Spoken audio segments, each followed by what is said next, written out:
자, 운행자의 개념에 대해서 대부분의 주류적 판례는 자동차를 소유하고 있거나 사용 관리하는 자는 운행자로 추정해버리죠.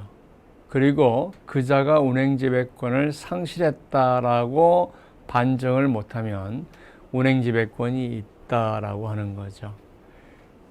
근데 이제 여러분들이 알아야 될 게 뭐냐면, 아까도 얘기했지만, 제3자가 차주의 자동차를 사용 중이어야 되고요. 그때 차주의 운행지배권이 문제가 되는 거죠. 근데 이자가 만약에 허락피보험자라면 둘 중에 하나가 손배 책임 발생해도 보험자가 보상 책임을 하기 때문에 이자가 피보험자가 안 된다는 거죠. 이자가 피보험자가 안 된다. 이러기야만이 어떻습니까? 이제 차주의 손배 책임에 따라서 손배 책임이 있다, 운행자 책임이 있다. 그러면 보상 후 구상할 거고, 손배 책임이 없다 라면은 보상 자체를 안 하겠죠. 따라서 이 경우만 차주의 운행자 책임이 문제가 된다. 그러니까 요것만 포커스를 갖추어서 여러분들이 공부를 하면 운행자 책임을 쉽게 공부할 수 있다라고 하는 것을 얘기해 드리는 겁니다.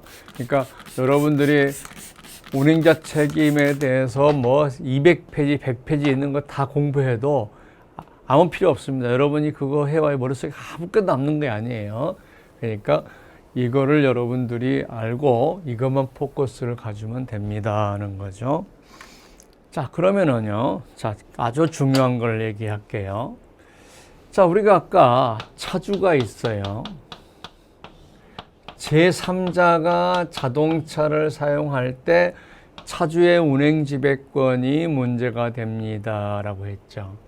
근데 여러분이 이걸 알아야 돼요. 차주의 운행지배권이, 자, 세 가지 케이스만 빼놓고는 다 운행지배권이 있다. 그러면 여러분이 한번 생각해 보죠. 있다를 공부하겠어요? 없는 거를 공부하겠어요? 없는 거 빼놓고는 다 있는 거니까 딱 세 가지 케이스만 공부하면 되고, 이 세 가지 케이스만 시험에 나와요. 그러면 자, 보겠습니다. 세 가지 케이스가 뭐냐는 거죠. 자, 양도와 관련돼서. 자, 양도와 관련돼서, 자, 그러면은 갑이 있고 을에게 자동차를 양도했다는 거죠. 근데 등록원부상의 소유권까지 넘겨버리면 이 사람은 소유자가 아니죠. 아까 우리가 소유자의 운행지배권이 퀘스천마크였는데 양도까지를 해서 소유권까지 다 넘겨버렸다 그러면 얘는 이제 소유자가 아니죠. 그러니까 운행자로 추정이 안 돼버리죠. 무슨 말 알겠어요? 지금 우리가 뭐냐면 이 사람이 소유자로서 운행지배권이 있다고 추정해서 출발을 해야 되는데 얘 소유자가 아니면, 실질적 소유자도 아니고 등록원부상의 소유자도 아니면 안 되죠. 그러니까 양도 중에서, 자, 먼저 명의가 잔존해야 된다는 거. 이게 전제 조건이 돼야 되죠. 그래야 얘가 명의가 잔존 중이니까 운행자로서 운행지배권이 있다고 추정해 주는 거죠. 자, 이 경우가 하나 있고, 두 번째 케이스가 우리가 절취운전이죠. 세 번째 케이스가 취급업자 사고예요. 이 세 개를 제외하고는 이 소유자에게 운행지배권을 부정하는 사례가 없다라고 생각하고 여러분들이 문제를 접근해 나가시는 게 편하다.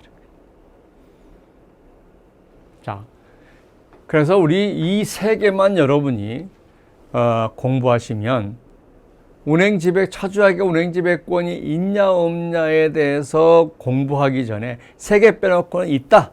그래버리면 여러분이 시험장에서 자, 이 세 개 문제가 아니에요. 그러면 차주의 운행지배권이 있다고 머리로 판단하고 간단히 서술하는 거하고 차주의 운행지배권이 있는지 없는지 모르고 해서 한번 연구를 해보겠다는 거 완전 다른 거죠. 그래서 세 개만 빼놓고는 운행지배권이 있다 해서 출발해라는 거죠. 자, 타인성이라고 그랬어. 자, 타인성. 아까 설명했죠. 운전자, 운전보조자, 공동운행자를 제외하고는 타인성이 있다 그랬죠. 그러면 우리가 차주를 우리가 A라고 하고, 그 다음에 이 차에 A의 소유의 차량이 있겠죠. 이 차량하고 연결이 돼 있어야 돼요. 이 차량의 운전자하고 운전보조자하고 공동운행자, 이 사람들이 타인성이 문제가 되는 거죠. 자, 그러면은 자 보겠습니다. 여러분도 마찬가지예요. 자, 타인성 그러면 되게 막 어렵고 공부하고 막 힘들어요.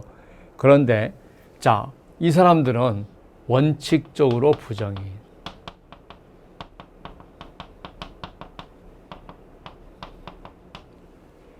그러면 예외적으로 인정되는 케이스가 뭐였냐는 거죠. 운전보조자 중에서는 호의적인 경우만 우리가 타인성을 인정해요. 그 다음에 공동운행자 중에서는요. 자, 공동운행자에서는 차주나 지입차주나 이들의 피용인이 운전 중에 우리가 다른 이 사람이 운전 중에 임차인이 다쳤거나 아니면 어떻게 합니까? 자, 취급업자가 다쳤을 때. 자, 지금까지 나온 예외적 판례는 딱 임차인 하나하고 취급업자 2개. 이것만 예외적으로 나왔어요. 그러면 여러분들이 공부하기 전에 공동운행자의 타인성 얘기할 때 이 공동운행자 중에서는 이 2개의 판례, 운전보조자 중에서는 호의적인 거를 빼놓고는 전부 다 타인성이 부정된다라고 결론부터 공부하라고 해요. 그러면 쉬워요.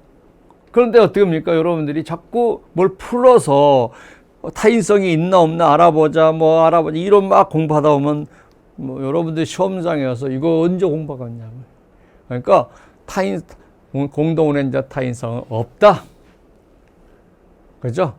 운전자, 운전보조 타인성은 없다. 근데 호의적인 거는 있다. 그 다음에 요 2개 케이스.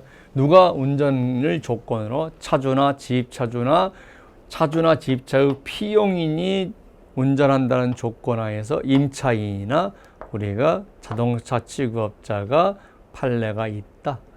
요것만 머릿속에 기억해 두면 타인성 끝난 거예요. 타인성.